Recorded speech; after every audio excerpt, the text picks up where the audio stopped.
معزز سامعین حضرات، نوجوان ساتھیوں، بزرگوں، پیارے عزیز بچوں، السلام علیکم ورحمۃ اللہ تعالی وبرکاتہ۔ الحمد للہ الذی ہدانا للدین الاقوام،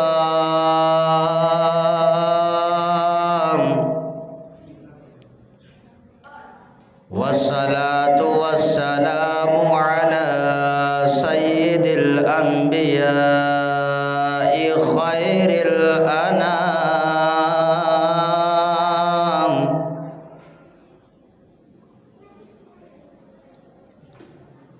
وعلى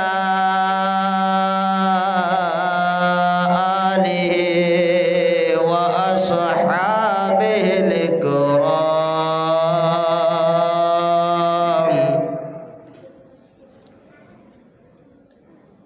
أما بعد فأعوذ بالله من الشيطان الرجيم،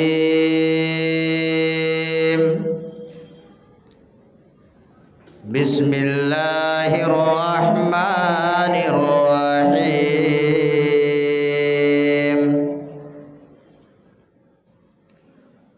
محمد رسول اللہ والذین معه أشداء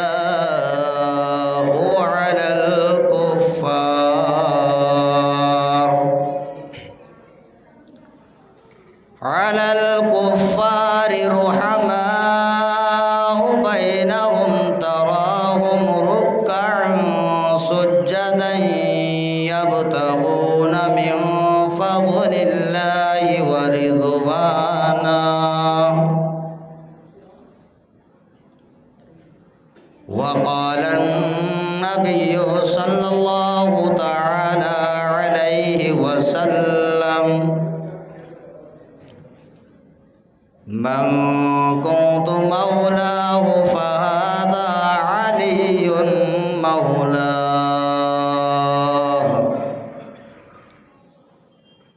اللهم واليه من والاه وعاديه من عاداه، اللهم انصر من نصره واخذل من خذله، وقال النبي صلى الله تعالى عليه وسلم: لا يبغض عليا إلا منافق، لا يحب عليا إلا مؤمن، وقال النبي صلى الله تعالى عليه وسلم: أنا مدينة العلم وعلي بابها، آمنت بالله صدق الله العظيم، وصدق رسوله النبي الأمين الكريم، ونحن على ذلك لمن الشاهدين والشاكرين، والحمد لله رب العالمين۔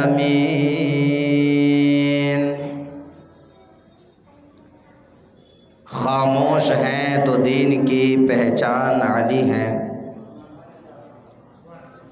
خاموش ہیں تو دین کی پہچان علی ہیں، گر بولیں تو لگتا ہے کہ قرآن علی ہیں، گر بولیں تو لگتا ہے کہ قرآن علی ہیں، اور اس باغ نبوت کی کلی فاطمہ زہرا، اس باغ نبوت کی کلی فاطمہ زہرا، حسنین ہیں دو پھول تو گلزار علی ہیں، حسنین ہیں دو پھول تو گلزار علی ہیں، اور اس امت میں نمایاں ہیں سبھی اہل ولایت، اس امت میں نمایاں ہیں سبھی اہل ولایت، اصحاب ولایت کے بھی سلطان علی ہیں، اصحاب ولایت کے بھی سلطان علی ہیں۔ اور یہ امت سرکار مٹی ہے نہ مٹے گی، یہ امت سرکار مٹی ہے نہ مٹے گی، اس آخری امت کے نگہبان علی ہیں، اس آخری امت کے نگہبان علی ہیں۔ خطبہ مسنونہ کے بعد ہم اور آپ مل کر ساری کائنات کے مرکز عقیدت مصطفیٰ جان رحمت سید ابرار و اخیار، ہم غریبوں کے غم گسار، ساری کائنات کے مالک و مختار، نائب پروردگار جناب محمد الرسول اللہ صلی اللہ تعالی علیہ وسلم کی بارگاہ ناز میں ہدیہ درود و سلام نچھاور کریں اور بآواز بلند درود پاک پڑھیں۔ اللہم صلی علی سیدنا و مولانا محمد وبارک وسلم صلاۃ و سلاما علیک یا رسول اللہ صلی اللہ تعالی علیہ وسلم۔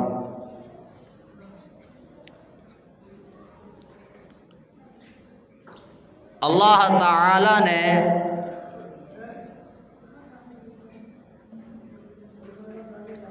حضرت علی رضی اللہ تعالی عنہ کو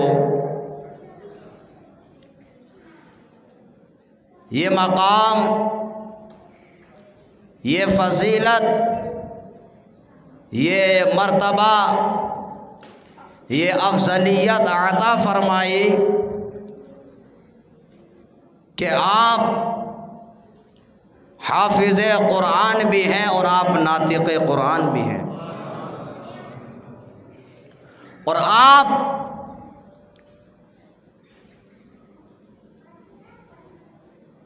محافظ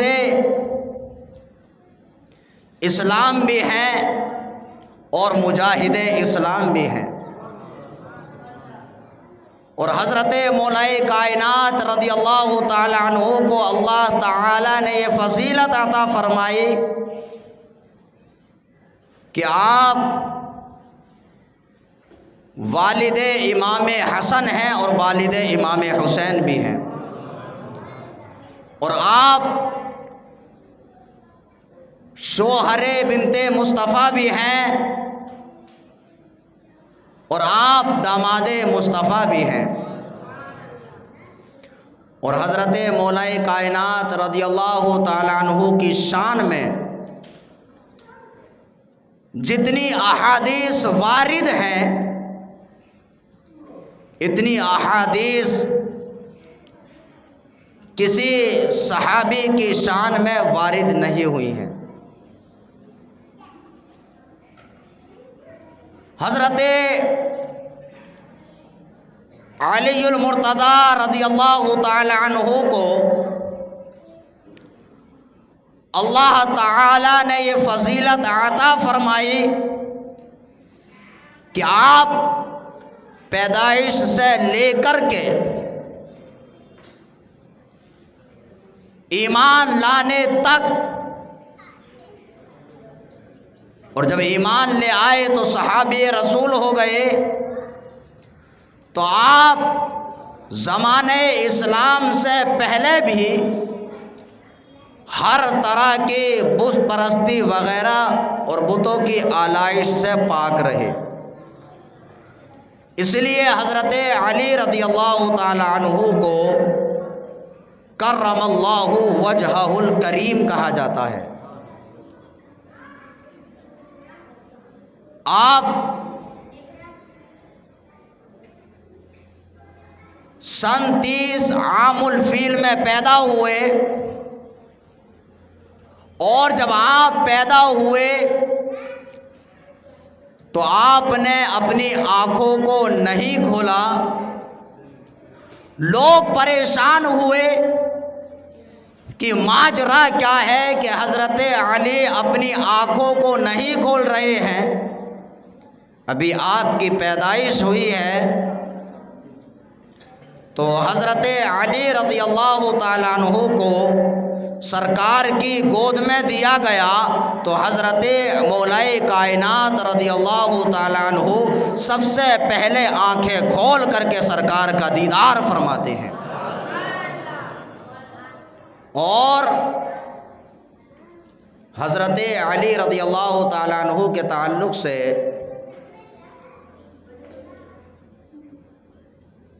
یہ بھی فرمایا جاتا ہے کہ آپ کی جائے پیدائش خانہ کعبہ شریف ہے.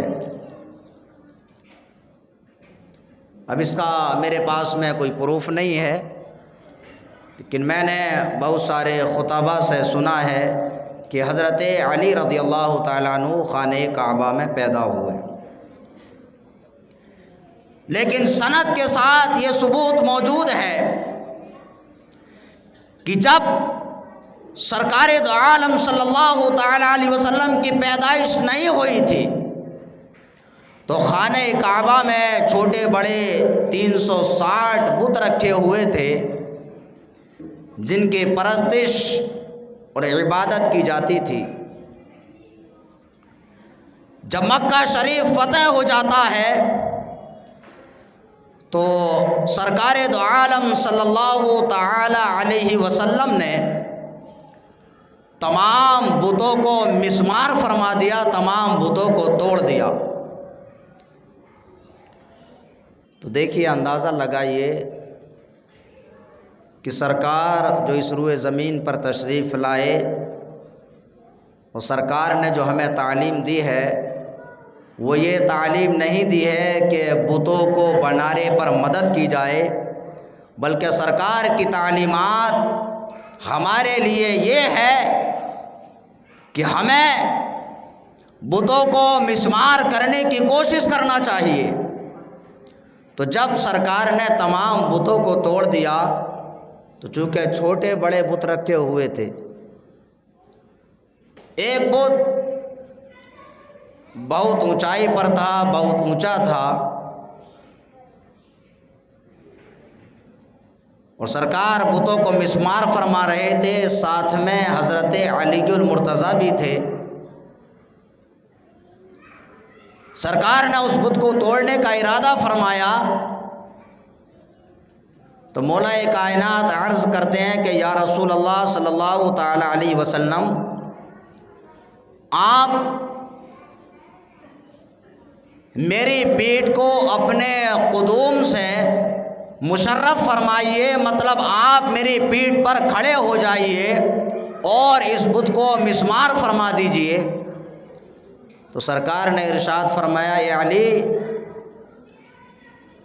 یہ بدن نبوت ہے اور آپ نبوت کے وزن کو سنبھال نہیں سکو گے. اے علی، آپ میری پیٹھ پر چڑھ جاؤ اور اس بت کو مسمار فرما دو.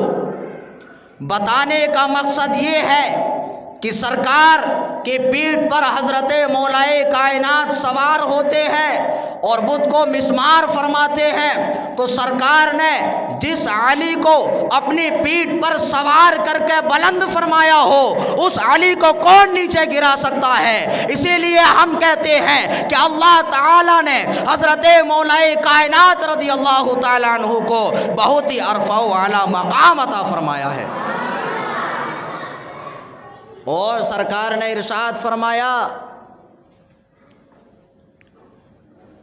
من کنت مولاہ فہذا علی مولاہ، اللہم والیہ من والاہ وعادیہ من عاداہ، اللہم انصر من نصرہ واخذل من خذلہ.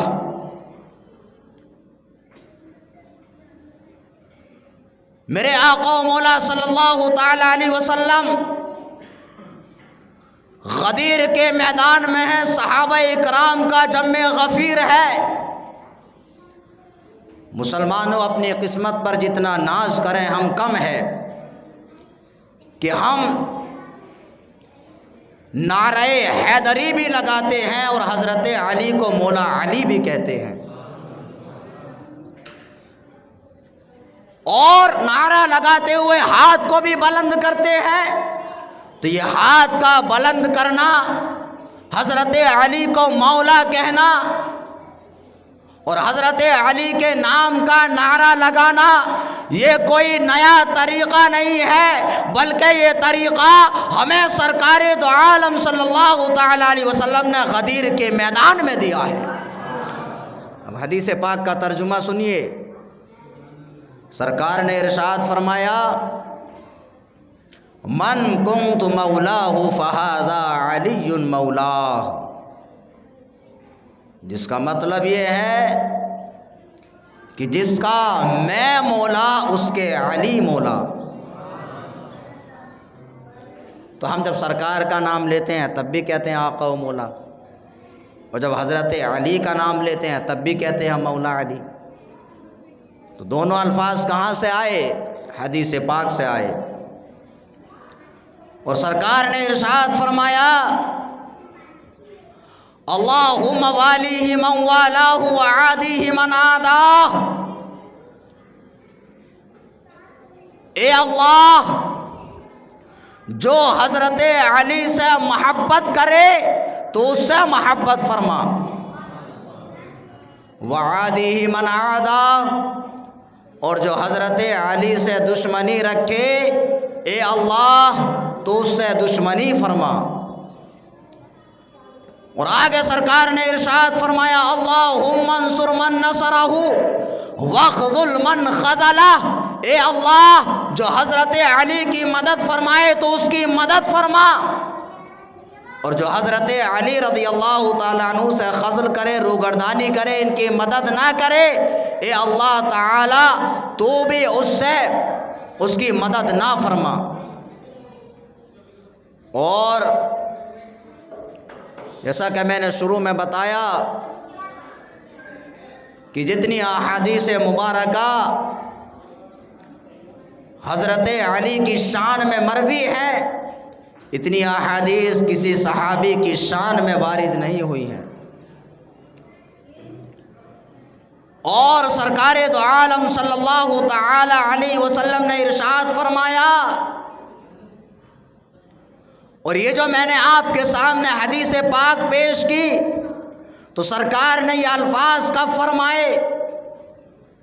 غدیر کا میدان ہے، صحابہ کرام کا جمع غفیر ہے، صحابہ کرام کے جمع غفیر میں سرکار حضرت مولائے کائنات کے ہاتھ کو بلند فرماتے ہیں، اور ہاتھ بلند کر کے فرماتے ہیں، من کنت مولاہ فہذا علی مولا۔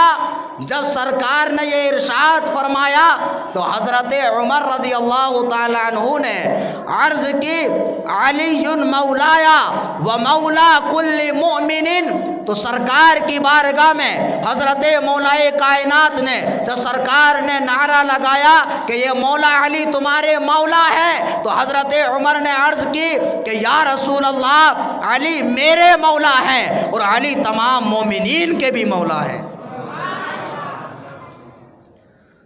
تو یہ ہاتھ کو بلند کرنا اور ہاتھ بلند کر کے نعرہ لگانا یہ سرکار کی سنت ہے، اور نعرہ سننے کے بعد میں اس نعرے کا جواب دینا یہ حضرت عمر فاروق اعظم کی سنت ہے۔ اور حضرت عمر نے ہمیں یہ بھی نظریہ دیا کہ آج جو لوگ کہتے ہیں کہ خدا کے سوا کسی کو مولا کہنا یہ شرک ہے، وہ لوگ سن لیں کہ سرکار نے ارشاد فرمایا کہ علی جس کا میں مولا اس کے علی مولا۔ تو کیا سرکار معاذ اللہ رب العالمین شرک کی تعلیم دے رہے ہیں؟ تو ماننا پڑے گا کہ یہ مولا کہنا، اور مولا کا مطلب مددگار ہوتا ہے، خدا کے سوا خدا کی عطا سے اس کو مددگار ماننا یہ کفر یا شرک نہیں ہے، بلکہ اللہ کے نیک بندوں کو اپنا مددگار سمجھنا اور مددگار ماننا، یہ نظریہ ہمیں سرکار دو عالم صلی اللہ تعالی علیہ وسلم نے عطا فرمایا ہے۔ تو اس سے دیکھیے بہت سارے مسائل کا حل ہو جاتا ہے، وہ یہ کہ جب ہم یا غوث المدد کہتے ہیں، اس پہ بھی کچھ لوگوں کا، کچھ کلمہ پڑھنے والوں کا شرک کا فتویٰ ہے کہ اگر آپ نے یا غوث المدد کہہ دیا تو یہ شرک ہے، مولا علی کہہ دیا یہ بھی شرک ہے، نبی پاک صلی اللہ تعالیٰ علیہ وسلم کو مولا کہہ دیا یہ بھی شرک ہے۔ مطلب آپ نے خدا کے سوا کسی کو مددگار کہہ دیا تو یہ شرک ہے۔ تو آپ مجھے بتائیے کیا آپ اس ملا جی کی بات کو مانیں گے جو کہہ رہے ہیں یہ شرک، یا آپ سرکار کی بات کو مانیں گے اور حضرت عمر فاروق اعظم رضی اللہ تعالیٰ عنہ کی بات کو مانیں گے؟ تو یہ نظریہ، یہ طریقہ، یہ ہمیں سرکار دو عالم صلی اللہ تعالیٰ علیہ وسلم نے دیا ہے۔ اب سرکار دو عالم صلی اللہ تعالی علیہ وسلم نے ارشاد فرمایا، انا مدینۃ العلم وعلی بابها، میں علم کا شہر ہوں اور علی اس علم کا دروازہ ہے۔ سبحان اللہ۔ اور یہ ماننا پڑے گا کہ اگر آپ کو کسی شہر میں داخل ہونا ہے تو آپ کو پہلے اس کے دروازے پر جانا ہوگا۔ اگر آپ دروازے سے نہیں جائیں گے، اگر آپ ڈائریکٹ پہلی بات تو پہنچ ہی نہیں سکتے ہیں، اور اگر کسی نے دروازے کو چھوڑ کر کے اگر ایسے ہی شہر میں داخل ہونے کی کوشش کی تو اس انسان کا داخلہ جو ہے اس چیز پر دلالت کرے گا کہ یہ انسان چور ہے۔ تو ماننا پڑے گا کہ اگر سرکار دو عالم صلی اللہ تعالی علیہ وسلم کے علم سے اگر کچھ حصہ حاصل کرنا چاہتے ہو تو آپ کو حضرت مولائے کائنات کے دروازے پر جانا ہوگا۔ انا مدینۃ العلم وعلی بابها۔ اور فرمایا جاتا ہے کہ صحابہ کرام میں کوئی شخص ایسا نہیں تھا جو یہ کہہ سکے جو پوچھنا ہے مجھ سے پوچھ لو، سوائے حضرت مولا علی کے۔ سرکار دو عالم صلی اللہ تعالی علیہ وسلم نے حضرت علی کو علم کا دروازہ فرمایا، جو جب علم کے دروازے کا یہ عالم ہے کہ آپ فرماتے ہیں کہ جو پوچھنا ہے مجھ سے پوچھ لو، تو جب حضرت مولا علی جو علم کا دروازہ ہے جب ان کا یہ عالم ہے تو سرکار دو عالم صلی اللہ تعالی علیہ وسلم کے علم کا عالم کیا ہوگا۔ اور میں ایک جھلک بتا دوں حضرت مولا علی کی، اگر آپ کے علم پر بحث کی جائے تو راتیں کم پڑ جائیں، صرف ایک چیز بتا دوں، حضرت مولا علی فرماتے ہیں کہ اگر میں بسم اللہ کی با کی تفسیر لکھنا شروع کر دوں تو ہے قرآن میں سورہ فاتحہ، اس کے شروع میں بسم اللہ، اور بسم اللہ بھی نہیں با، اگر میں با کی تفسیر لکھنا شروع کر دوں تو کتابوں سے اونٹ لد جائیں لیکن اس کی تفسیر مکمل نہ ہو۔ تو اس سے آپ یہ بھی اندازہ لگا سکتے ہیں کہ قرآن میں اللہ تعالی نے ایک ایک حرف کے اندر کن کن چیزوں کو بیان فرمایا، اور اس سے یہ بھی اندازہ لگایا جا سکتا ہے کہ حضرت مولا کائنات کو اللہ تعالیٰ نے کیسا علم عطا فرمایا کہ اگر آپ پورے بسم اللہ نہیں، اگر باقی تفسیر لکھیں تو اس کی کتابوں سے اونٹ لد جائیں اور اونٹ اس کے بوجھ کو سنبھال نہ سکیں، لیکن پھر بھی یہاں پر حضرت مولا کائنات کا علم ختم نہ ہو بلکہ تفسیر مکمل نہیں ہو پائے گی، اور حضرت مولا کائنات رضی اللہ تعالیٰ عنہ کا علم اس سے بھی آگے ہے۔ تو اس سے اندازہ لگا سکتے ہیں کہ جب علم کے دروازے کا یہ عالم ہے تو جو سرکار دو عالم صلی اللہ تعالیٰ علیہ وسلم علم کا شہر ہے، ان کے علم کا عالم کیا ہوگا؟ تبھی تو کسی نے کہا ہے کہ جب ان کے گدا بھر دیتے ہیں شاہان زمانہ کی جھولی، محتاج کا جب یہ عالم ہے، مختار کا عالم کیا ہوگا؟ اور کوئی غیب کیا تم سے نیہا ہو بھلا، جب نہ خدا ہی چھپا تم پہ کروڑوں درود۔ اب آگے چلیے، سرکار دو عالم صلی اللہ تعالی علیہ وسلم نے ارشاد فرمایا، من سب علی فقد سبنی، جس نے حضرت علی رضی اللہ تعالیٰ عنہ کو برا بھلا کہا، ان کو گالی دی، اس نے مجھے برا بھلا کہا، مجھے گالی دی۔ اور سرکار دو عالم صلی اللہ تعالیٰ علیہ وسلم نے ارشاد فرمایا، من احب علی فقد احبنی، جس نے حضرت علی سے محبت کی اس نے مجھ سے محبت کی۔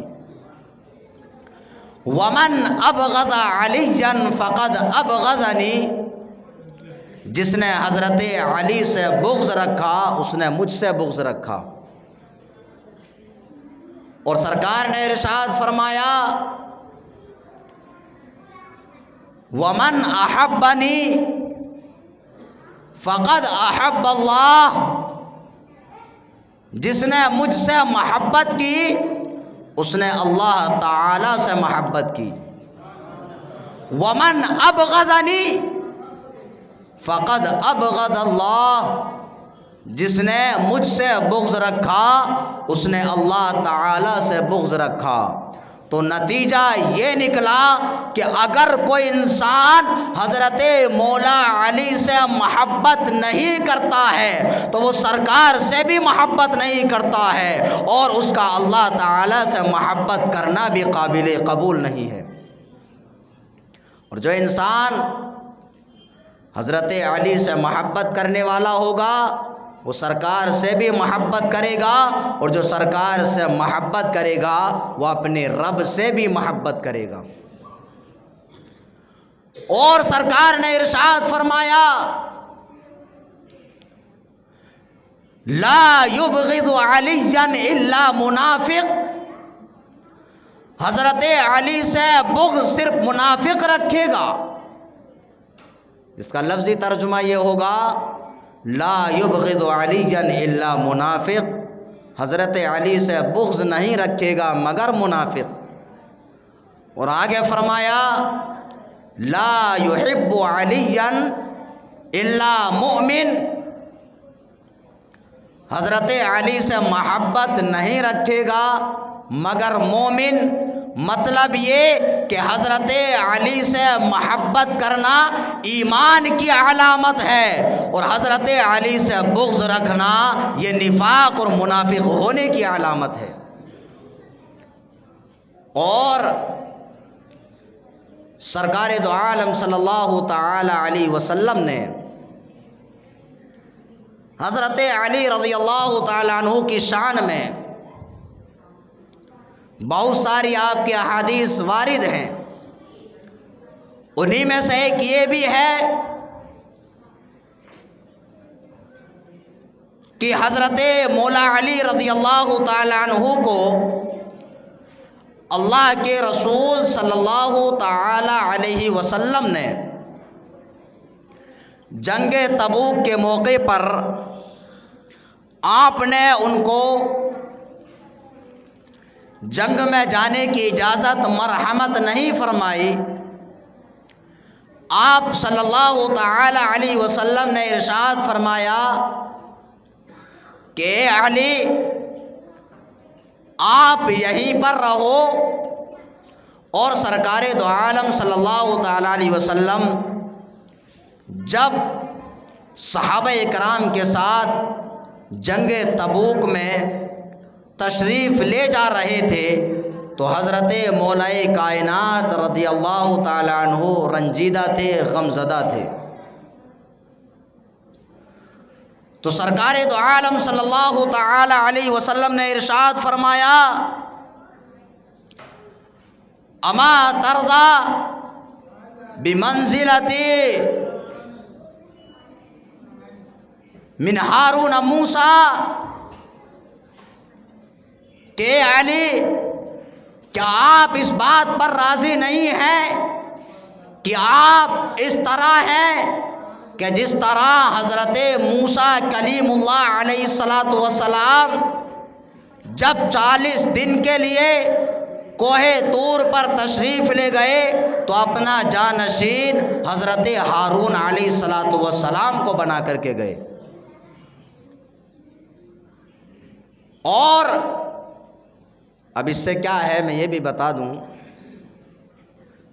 سرکار نے جنگ تبوک کے موقع پر حضرت مولا علی رضی اللہ تعالیٰ عنہ کو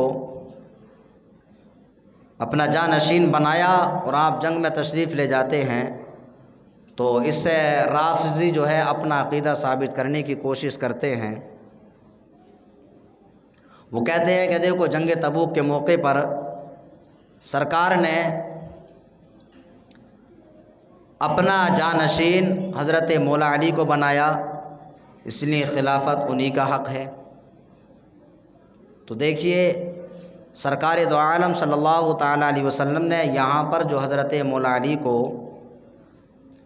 اپنا جانشین بنایا وہ امور خانہ داری کے لیے بنایا، اور مدینے کا والی اور کوتوال دوسرے لوگوں کو بنایا۔ اگر آپ حضرت مولا علی رضی اللہ تعالیٰ عنہ کو بلا فصل خلیفہ بناتے تو الگ سے کوتوال اور وہاں پر کسی کو مدینہ شریف پر والی مقرر کرنے کی ضرورت نہیں تھی۔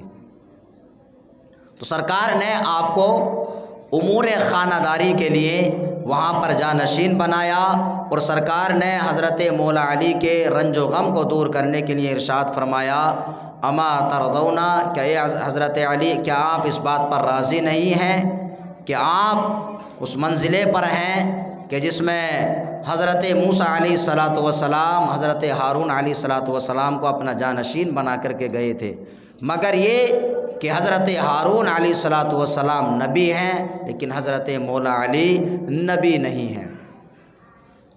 اور سرکار دو عالم صلی اللہ تعالی علیہ وسلم نے حضرت مولا کائنات رضی اللہ تعالی عنہ کے تعلق سے ارشاد فرمایا کہ اے علی آپ کا معاملہ حضرت عیسیٰ علیہ السلام کی طرح ہے۔ اب اس سے یہ غلط مطلب مت نکالنے لگنا کہ آپ عیسیٰ علیہ السلام کی طرح ہیں۔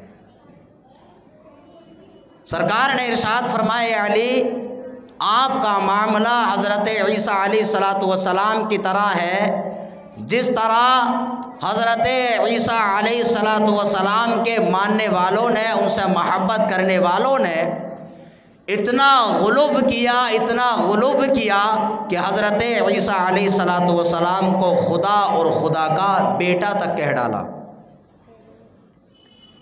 اور حضرت عیسیٰ علیہ السلام سے دشمنی رکھنے والوں نے ایسی دشمنی رکھی کہ حضرت عیسیٰ علیہ السلام کے قتل کا منصوبہ بناتے ہیں۔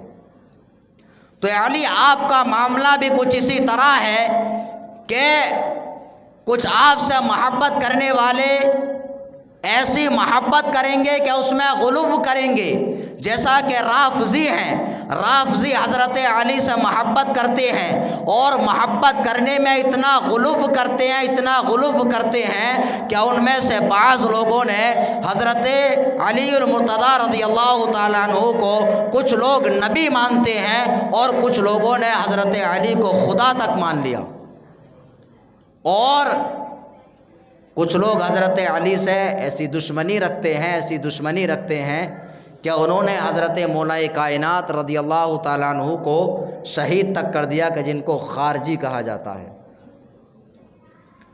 اور حضرت مولا کائنات رضی اللہ تعالیٰ عنہ آپ کا نام نامی اسم گرامی علی ہے، آپ سرکار دو عالم صلی اللہ تعالیٰ علیہ وسلم کے چچا زاد بھائی بھی ہیں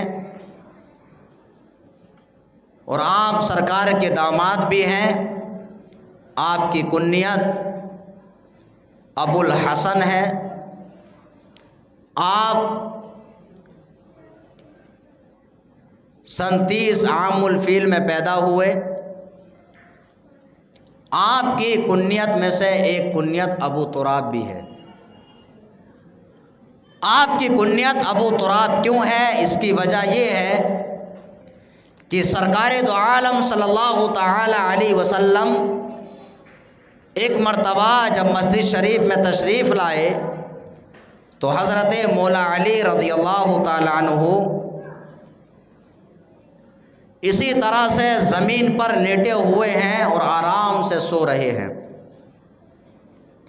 سرکار نے آپ کو جگایا اور جگا کر کے آپ حضرت مولا علی رضی اللہ تعالیٰ عنہ کے بدن سے مٹی کو جھاڑنے لگتے ہیں، اور جب سرکار دو عالم صلی اللہ تعالیٰ علیہ وسلم نے مٹی کو جھاڑا تو آپ نے فرمایا اٹھو اے ابو تراب۔ تراب کا مطلب ہوتا ہے مٹی اور ابو کا مطلب ہوتا ہے والا، اور اس کا مطلب باپ بھی آتا ہے اور والا بھی بولتے ہیں۔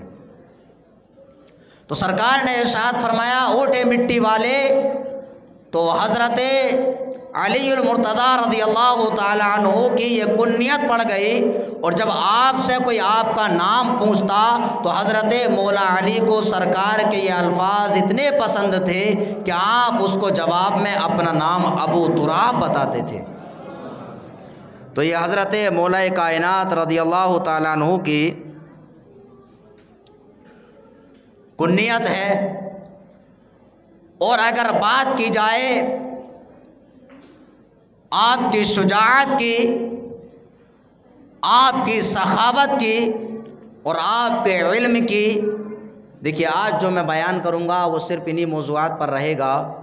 حضرت مولا علی کی شجاعت اور حضرت مولا علی رضی اللہ تعالیٰ عنہ کا علم اور آپ کی خلافت اور آپ کی شہادت، اور اگر وقت ملا تو آپ کی سخاوت کو بھی بیان کروں گا۔ اگر بات کی جائے حضرت مولا علی رضی اللہ تعالیٰ عنہ کی شجاعت اور آپ کی بہادری کی، تو آپ کو اسد اللہ کہا جاتا ہے۔ اسد اللہ کا مطلب ہوتا ہے اللہ کا شیر۔ تو جو اللہ کا شیر ہو تو وہ کبھی کسی گیدڑ کے قبضے میں آ سکتا ہے؟ نہیں آ سکتا۔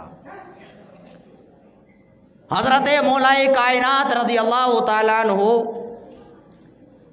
سوائے جنگ تبوک کے، چونکہ جنگ تبوک میں سرکار نے اپنی جگہ پر اپنا جانشین بنایا اور سرکار تشریف لے گئے، باقی تمام جنگوں میں سرکار کے زمانے میں آپ نے تمام غزوات میں شرکت فرمائی، اور آپ نے حضرت ابو بکر صدیق، حضرت عمر فاروق اعظم اور حضرت عثمان غنی رضی اللہ تعالی عنہم کے زمانے میں بھی، ان کے دور خلافت میں بھی جنگوں میں حصہ لیا ہے۔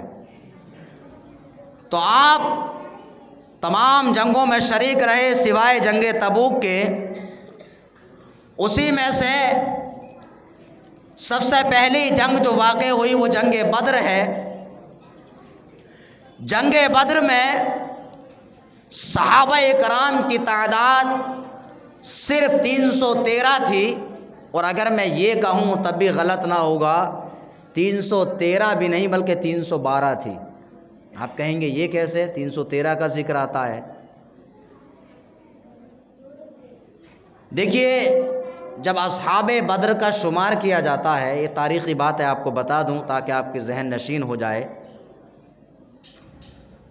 تو اس میں تمام صحابہ کرام کا جب ذکر ہوتا ہے تو اس میں جو نام شمار کیے جاتے ہیں اس میں حضرت عثمان غنی رضی اللہ تعالیٰ عنہ کے نام کو بھی شمار کیا جاتا ہے، لیکن حقیقتاً حضرت عثمان غنی جنگ بدر میں آپ نے شرکت نہیں فرمائی۔ اب شرکت کیوں نہیں فرمائی؟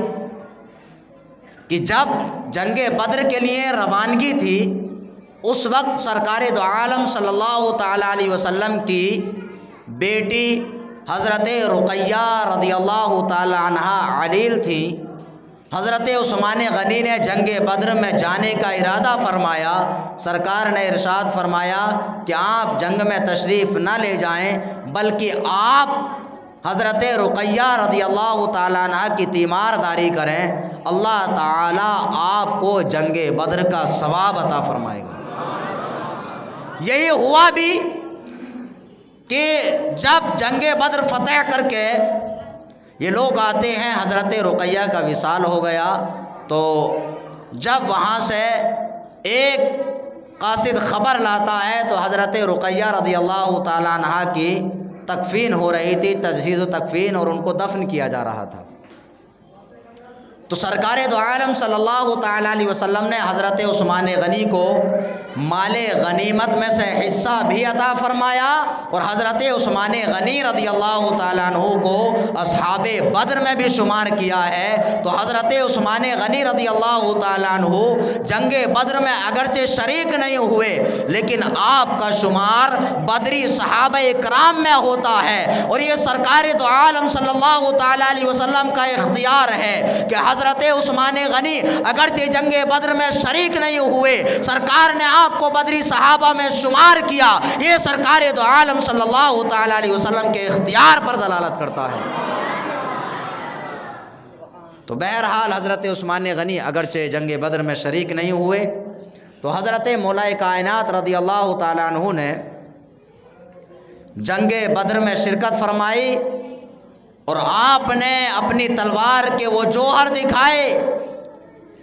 چند صحابہ کرام ہیں اور اللہ تعالی نے حضور علیہ السلام کو فتح نصیب فرمائی، اور حضرت مولا کائنات رضی اللہ تعالی عنہ نے اس جنگ میں بہت سارے کفار و مشرکین کو کیفر کردار تک پہنچایا، واصل جہنم فرمایا۔ انہی میں سے جو کفار عرب میں بہت مشہور تھے، جن میں سے ایک کا نام ہے ولید اور دوسرا ہے عتبہ کا بھائی شیبہ، ان لوگوں کو حضرت مولا کائنات رضی اللہ تعالیٰ عنہ نے اپنی تلوار کے جوہر دکھائے اور واصل جہنم فرمایا ہے۔ اب اس کے آگے جنگ احد واقع ہوتی ہے، اور جنگ احد میں مسلمانوں کو بہت نقصان اٹھانا پڑتا ہے، اور جب جنگ احد واقع ہوتی ہے، جنگ احد میں کچھ مسلمان وہاں سے چلے جاتے ہیں اور کفار عرب یہ شور مچانا شروع کر دیتے ہیں کہ سرکار دو عالم صلی اللہ تعالی علیہ وسلم کو شہید کر دیا گیا ہے۔ حضرت مولا کائنات رضی اللہ تعالی عنہ نے سرکار دو عالم صلی اللہ تعالی علیہ وسلم کو شہیدوں میں تلاش کیا۔ آپ خود بیان فرماتے ہیں، آپ نے سرکار کو نہیں پایا۔ آپ نے سرکار دو عالم صلی اللہ تعالی علیہ وسلم کو زندوں میں تلاش کیا لیکن آپ نے نہیں پایا۔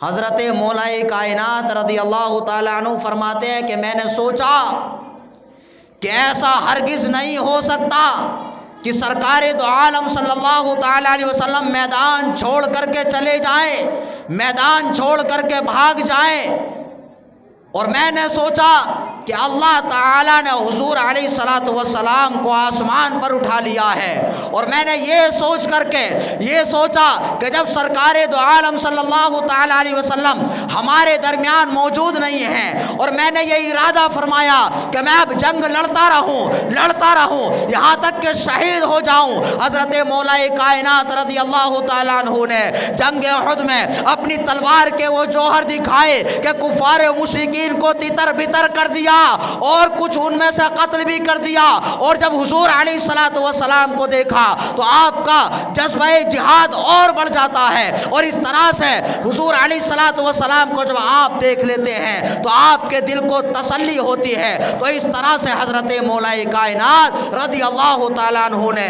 جنگ احد میں کہ جہاں سے مسلمان پیٹ پھیر کر کے جا چکے تھے، سرکار دو عالم صلی اللہ تعالیٰ علیہ وسلم کی اس طرح سے حفاظت فرمائی ہے، سبحان اللہ۔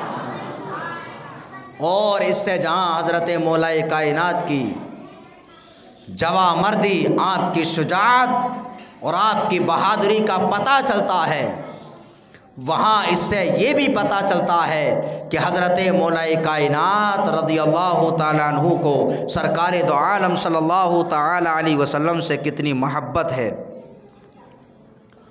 اور جب اس طرح سے حضرت مولا کائنات نے اپنی تلوار کے جوہر دکھائے، حضرت جبریل امین سرکار کی بارگاہ میں حاضر ہو جاتے ہیں۔ حضرت جبریل سرکار کی بارگاہ میں حاضر ہوئے تو سرکار نے حضرت مولا کائنات کی تعریف کو حضرت جبریل امین کی زبان سے سنا۔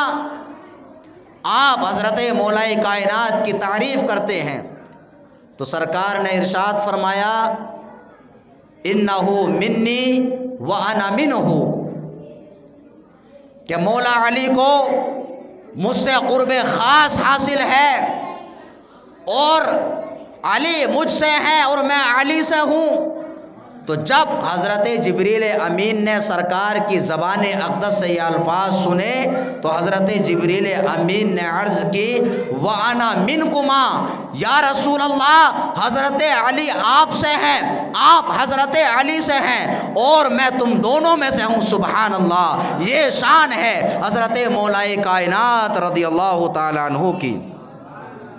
اس کے بعد میں جنگ خندق واقع ہوتی ہے، اور جنگ خندق کے میدان میں حضرت مولا کائنات رضی اللہ تعالیٰ عنہ نے اپنی تلوار کے وہ جوہر دکھائے کہ جس کو رہتی دنیا تک کفار و مشرکین یاد رکھیں گے کہ مسلمانوں میں ایسے ایسے جانباز اور ایسے ایسے بہادر پیدا ہوئے ہیں کہ جن کے بارے میں کہا جاتا تھا کہ یہ شخص 1000 کے برابر ہے، ایک آنے واحد میں حضرت مولا کائنات رضی اللہ تعالیٰ عنہ نے اس کو واصل جہنم بنا دیا ہے۔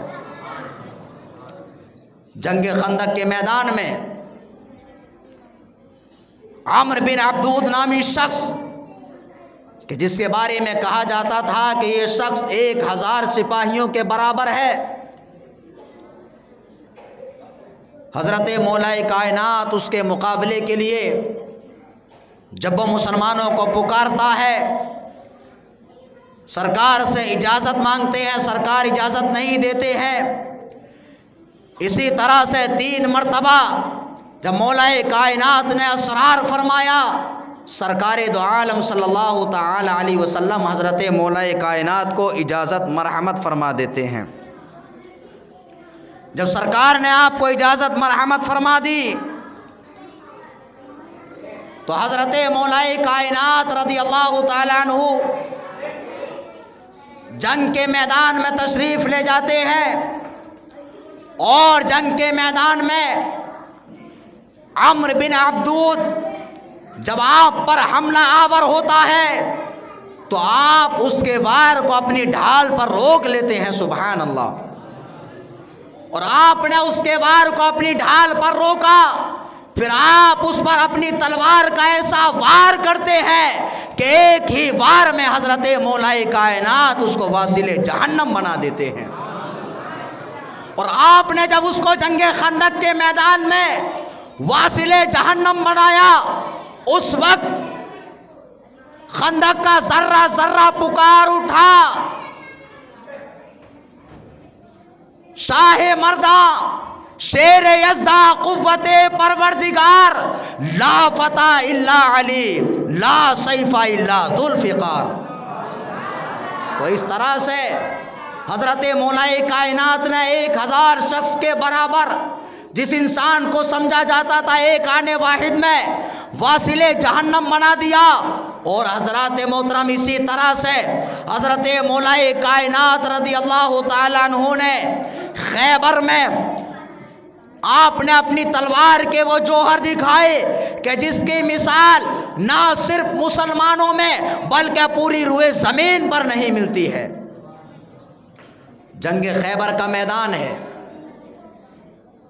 خیبر پر جب مسلمان حملہ آور ہوئے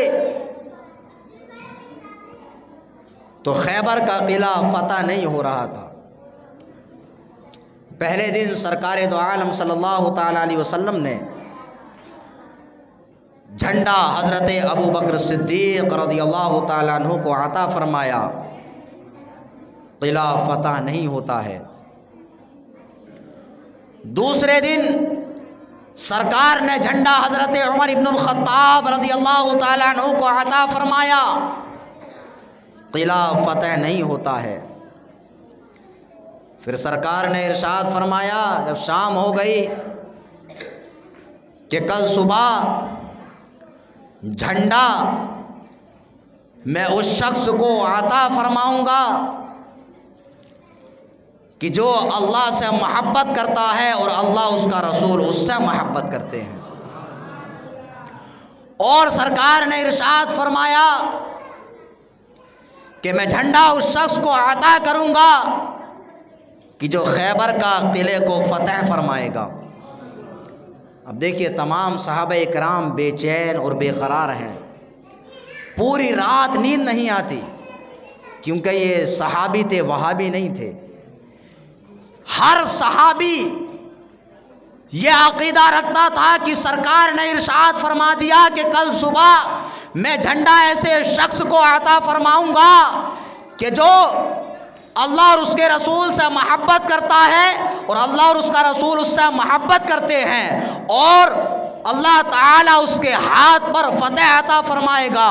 تو ہر صحابی کا ایمان کامل تھا کہ پہاڑ اپنی جگہ سے ہل سکتا ہے، آسمان اپنی جگہ سے جنبش کھا سکتا ہے، زمین اور آسمان درہم برہم ہو سکتے ہیں، سورج پورب کی جگہ پچھم سے نکل سکتا ہے، لیکن ہے قول محمد، قول خدا، فرمان نہ بدلا جائے گا، بدلے گا زمانہ لاکھ مگر قرآن نہ بدلا جائے گا۔ سرکار نے ارشاد فرما دیا کہ وہ انسان اللہ اور اس کے رسول سے محبت کرتا ہے اور اللہ اور اس کے رسول اس سے محبت کرتے ہیں، اور اللہ تعالیٰ اسی کے ہاتھ پر اس قلعے کو فتح فرمائے گا۔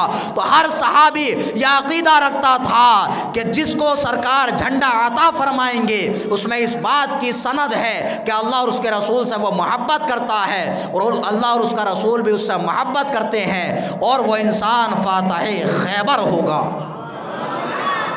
تو ہر صحابی کا یہ عقیدہ تھا۔ اب کسی صحابی کو نیند نہیں آتی ہے، ہر صحابی بے قرار اور بے چین ہے۔ صبح نمودار ہوتی ہے، جب صبح نمودار ہوئی صحابہ کرام بیٹھے ہوئے ہیں، تمام صحابہ کرام کی نگاہیں سرکار دو عالم صلی اللہ تعالیٰ علیہ وسلم کے لبہائے مبارکہ پر قربان ہو رہی ہیں، آپ کے لبوں پر ٹکی ہوئی ہیں کہ دیکھتے ہیں کہ سرکار کس کا نام لیتے ہیں۔ تو سرکار نے ارشاد فرمایا اَیْنَ عَلِيٌّ، علی کہاں ہیں؟ جواب دیا یا رسول اللہ حضرت علی آشوب چشم میں مبتلا ہے، مطلب ان کی آنکھیں دکھ رہی ہیں۔ سرکار نے فرمایا علی کو بلاؤ۔ حضرت علی کو بلایا گیا۔ مسلمانوں غور کیجئے گا، سرکار نے حضرت علی المرتضیٰ رضی اللہ تعالیٰ عنہ سے یہ نہیں فرمایا کہ آپ کی آنکھیں دکھ رہی ہیں، ڈاکٹر کے پاس سے آپ نے علاج کیوں نہیں کیا، یا کوئی جڑی بوٹی کا آپ نے استعمال کیوں نہیں کیا۔ سرکار دو عالم صلی اللہ تعالیٰ علیہ وسلم نے شفا والا اپنا لعاب دہن حضرت مولا کائنات کی آنکھوں میں لگا دیتے ہیں۔ حضرت مولا کائنات کی آنکھیں ایسی ہو جاتی ہیں جیسے کبھی دکھتی ہی نہیں تھی۔ سبحان اللہ۔ پھر سرکار نے حضرت مولا علی کو جھنڈا عطا فرمایا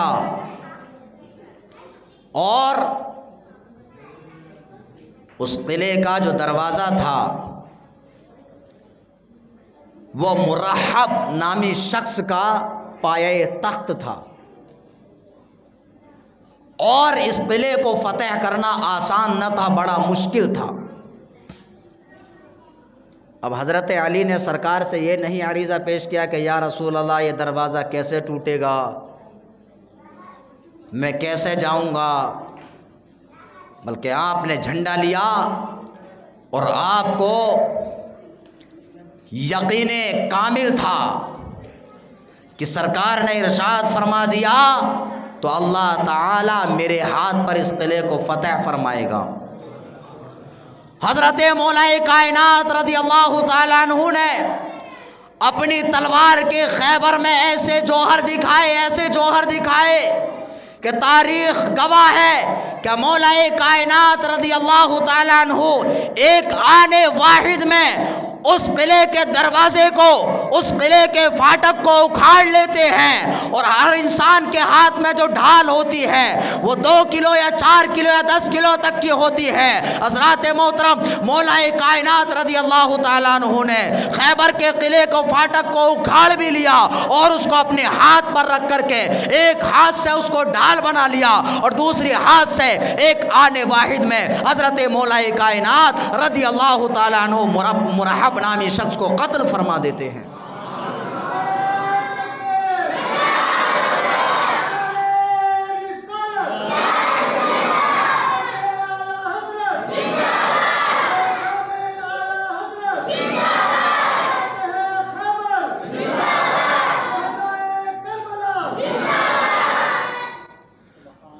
تو اس طرح سے حضرت مولا کائنات رضی اللہ تعالیٰ عنہ نے خیبر کو فتح فرمایا، اسی لیے آپ کو فاتح خیبر کہا جاتا ہے۔ اب مسلمانوں غور کیجئے، اگر کسی دیوار میں، سیمنٹ کی دیوار تو چھوڑ دیجئے، مٹی کی دیوار میں اگر کوئی ایک راڈ یا ایک سریا اس کے اندر گاڑ دے تو اس کو بھی اکھاڑنا آسان نہیں ہوتا۔ حضرت مولا علی رضی اللہ تعالیٰ عنہ نے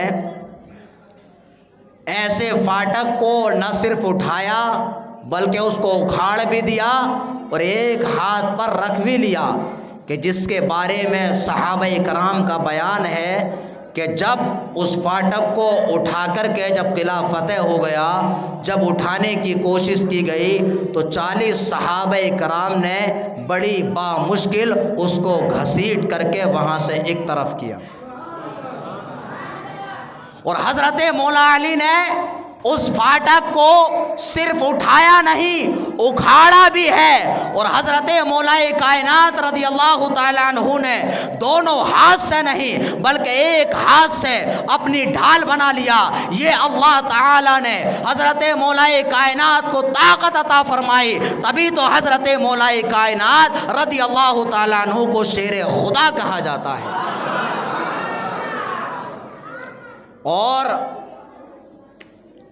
حضرت مولا کائنات رضی اللہ تعالیٰ عنہ کا ایمان سرکار دو عالم صلی اللہ تعالیٰ علیہ وسلم پر اتنا کامل اور اکمل ہے کہ جب سرکار دو عالم صلی اللہ تعالیٰ علیہ وسلم نے ہجرت فرمائی تو آپ نے اپنی جگہ پر حضرت مولا کائنات سے فرمایا